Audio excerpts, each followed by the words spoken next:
નમસ્કાર, વેધર એનાલિસિસમાં આપની સાથે હું છું સેજલ. રાજ્યની અંદર હવે વરસાદની સ્થિતિ શું છે, કયા વિસ્તારોમાં વરસાદ પડવાનો છે, હવે કોઈ નવી સિસ્ટમ બનવાની છે કે નહીં, હવે વરાપનો માહોલ રહેવાનો છે કે શું, આ બધા જ સવાલો પર વાત કરીશું આજે. સૌથી પહેલાં શરૂઆત કરીએ સેટેલાઇટ તસવીરથી. સેટેલાઇટ તસવીરમાં તમે જોઈ રહ્યા છો ગુજરાત પર અત્યારે વાદળો છે એ દેખાઈ નથી રહ્યા. ક્યાંક છૂટાછવાયા વિસ્તારમાં વાદળો છે, એટલે વરસાદનો જે નવો રાઉન્ડ છે એ હમણાં 15 તારીખ સુધી નથી આવવાનું એવી વાત છે. વરસાદ પડશે, સાવ વરસાદ રોકાઈ જશે એવું પણ નથી, પણ કોઈ નવી સિસ્ટમ છે એ અત્યાર 15 તારીખ સુધી બને એવી કોઈ શક્યતાઓ હવામાન વિભાગ કે હવામાન નિષ્ણાંતો નથી વ્યક્ત કરી રહ્યા. તમે જે વાદળો જોઈ રહ્યા છો એ પૂર્વોત્તરના રાજ્યોમાં પુષ્કળ વાદળો જોઈ રહ્યા છો, જેના કારણે આ વિસ્તારોની અંદર અત્યારે વરસાદ છે એ પડી રહ્યો છે. આપણે ત્યાં સ્થિતિ શું છે? આપણે ત્યાં 7 તારીખ એટલે આવતીકાલથી લઈ અને 10 તારીખ સુધીમાં વરસાદ પડે અને 15 તારીખ સુધીમાં છૂટાછવાયા વિસ્તારોમાં વરસાદ પડે, ક્યાંક અમુક વિસ્તારોમાં ભારે વરસાદ પડે એવી શક્યતા છે.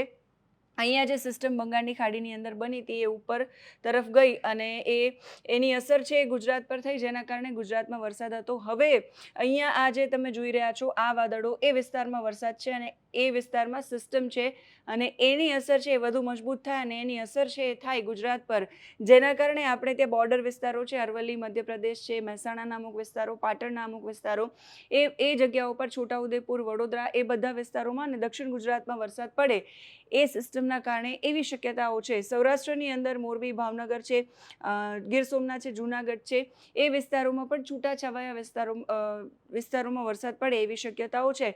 બાકી સૌરાષ્ટ્રમાં કે કચ્છમાં હમણાં કોઈ વરસાદ પડે એવી શક્યતાઓ અત્યારે દેખાતી નથી હવામાન નિષ્ણાંતો અને હવામાન વિભાગના પૂર્વાનુમાન પ્રમાણે. હવે વાત કરી લઈએ ગુજરાતની અંદર પરિસ્થિતિ શું છે, આજના દિવસની સ્થિતિ શું છે. સૌથી પહેલાં એની વાત કરીએ. આજે 6 તારીખ અને 6 તારીખે હવામાન વિભાગ જે પૂર્વાનુમાન કરી રહ્યું છે એ પ્રમાણે વડોદરા, છોટાઉદેપુર, ભરૂચ, નર્મદા, સુરત, તાપી, ડાંગ, નવસારી, વડોદરાથી વલસાડ સુધીનો જે પટ્ટો છે એ વિસ્તારોમાં કેટલાક સ્થળો એવા હશે કે જ્યાં મધ્યમ વરસાદ પડે, છૂટો છવાયો વરસાદ પડે એ આ વડોદરાથી વલસાડ સુધીના વિસ્તારોમાં. બાકી દેવભૂમિ દ્વારકા, જામનગર, મોરબી, સુરેન્દ્રનગર, બોટાદ, ભાવનગર, અમરેલી, રાજકોટ, જૂનાગઢ, ગીર સોમનાથ, પોરબંદર, સૌરાષ્ટ્રના જે વિસ્તારો છે ત્યાં છૂટાછવાયા સ્થળોએ હળવો વરસાદ પડે, ક્યાંક કોઈ ઝાપટું પડી જાય એ પ્રકારની શક્યતા. વાવ, થરાદ, બનાસકાંઠાથી લઈ અને આણંદ, પંચમહાલ, દાહોદ, સાબરકાંઠા, અરવલ્લી, મહીસાગર, એ વિસ્તારોમાં છૂટાછવાયા વરસાદની શક્યતા. કચ્છમાં પણ એ જ પ્રકારની પરિસ્થિતિ, છૂટાછવાયા વરસાદની શક્યતા. 7 તારીખ છે. 7 તારીખ માટે હવામાન વિભાગે વ્યક્ત કર્યું છે કે આવતીકાલથી વરસાદનું જોર થોડુંક વધશે, એટલે ભારે કે અતિ ભારે વરસાદ નહીં પડે, પણ જે વિસ્તાર છે એમાં વધારો થયો છે. અરવલ્લી, મહીસાગર, દાહોદ, પંચમહાલ, છોટાઉદેપુર, વડોદરા, નર્મદા, ભરૂચ, સુરત, તાપી, ડાંગ, નવસારી અને વલસાડ, એ જે વિસ્તારો છે ત્યાં કેટલાક સ્થળો એવા હશે કે જ્યાં મધ્યમ વરસાદ પડશે. બાકી ગુજરાતના બીજા જે વિસ્તારો છે, કચ્છથી સૌરાષ્ટ્ર છે કે વાવ, થરાદ, બનાસકાંઠા છે, મધ્ય ગુજરાતના અમદાવાદ, ગાંધીનગર, ખેડા, આણંદવાળા જે વિસ્તારો છે એ બધા વિસ્તારોની અંદર છૂટાછવાયા વરસાદી ઝાપટા પડે એવી શક્યતા છે. ત્યાર પછી 8 તારીખે વરસાદ થોડુંક એમાં વધારો થશે. અરવલ્લી, મહીસાગર છે, પંચમહાલ, દાહોદ છે, છોટાઉદેપુર, વડોદરા, નર્મદા અને વલસાડ સુધીનો જે આખો પટ્ટો છે, અરવલ્લીથી વલસાડ સુધીનો, એ વિસ્તારમાં ઘણા બધા સ્થળો એવા હશે કે જે મધ્યમ વરસાદ પડશે.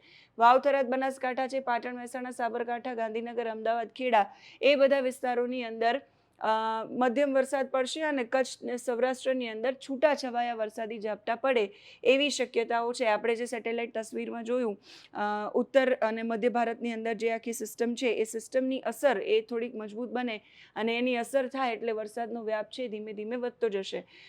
9 તારીખથી વાવ, થરાદ, બનાસકાંઠા, સાબરકાંઠા, અરવલ્લી, મહીસાગર, દાહોદ, પંચમહાલ, એ બધા વિસ્તારોમાં ઘણા બધા સ્થળોએ હળવોથી મધ્યમ વરસાદ પડશે. પંચમહાલ, છોટાઉદેપુર, વડોદરા, નર્મદા, ભરૂચ, સુરત, તાપી, ડાંગ, નવસારી, એ બધા વિસ્તારોમાં પણ મધ્યમ વરસાદ પડે, હળવોથી મધ્યમ વરસાદ એવી શક્યતા. પાટણ, મહેસાણા, અમદાવાદ, ગાંધીનગર, ખેડા, આણંદમાં 9મી તારીખે કેટલાક સ્થળો એવા હશે કે જ્યાં મધ્યમ વરસાદ પડે. એ સિવાય કચ્છ, સૌરાષ્ટ્રમાં મધ્યમ વરસાદની કે ભારે વરસાદની કોઈ શક્યતા નથી, ત્યાં હળવો વરસાદ રહેશે. કેટલાક વિસ્તારોમાં છૂટાછવાયા ઝાપટા પડે એવી શક્યતાઓ છે અને એ પણ એટલા માટે કે ઉપર આપણે ત્યાં ચોમાસું ધરી છે એ હવે ખસી ગઈ છે, ઉત્તર પૂર્વોત્તરના જે રાજ્યો છે ત્યાં ખસી ગઈ છે અને એ બંગાળની ખાડી સુધી આ તરફ લંબાઈ રહી છે. એના કારણે વરસાદ છે એ એટલો ભારે કે અતિ ભારે નથી પડી રહ્યો. હમણાં બંગાળની ખાડીની અંદર કે અરબ સાગરની અંદર પણ કોઈ સિસ્ટમ બને એવી શક્યતાઓ વ્યક્ત કરવામાં નથી આવી. હવામાન વિભાગનું જે મોડેલ છે એ પણ એવું નથી કહી રહ્યું કે ત્યાં વરસાદ પડશે, કોઈ સિસ્ટમ બનશે અને ભારે વરસાદ પડશે. જોઈશું મોડેલ પણ.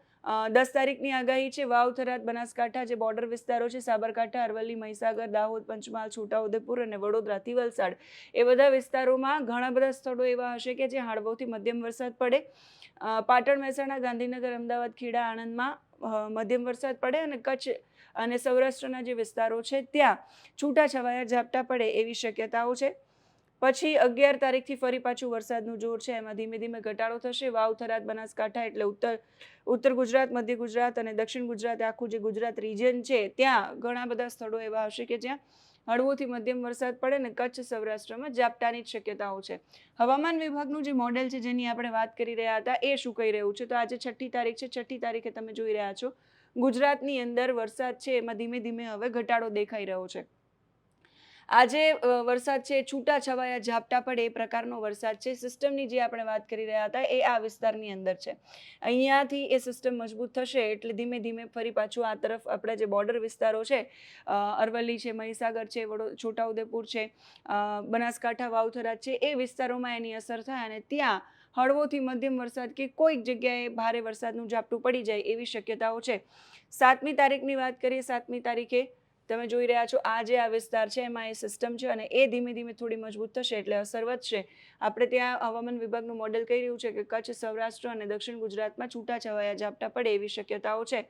ત્યાર પછી કોઈ નવી સિસ્ટમ બનતી હોય એવું હવામાન વિભાગ છે એ દર્શાવી નથી રહ્યું.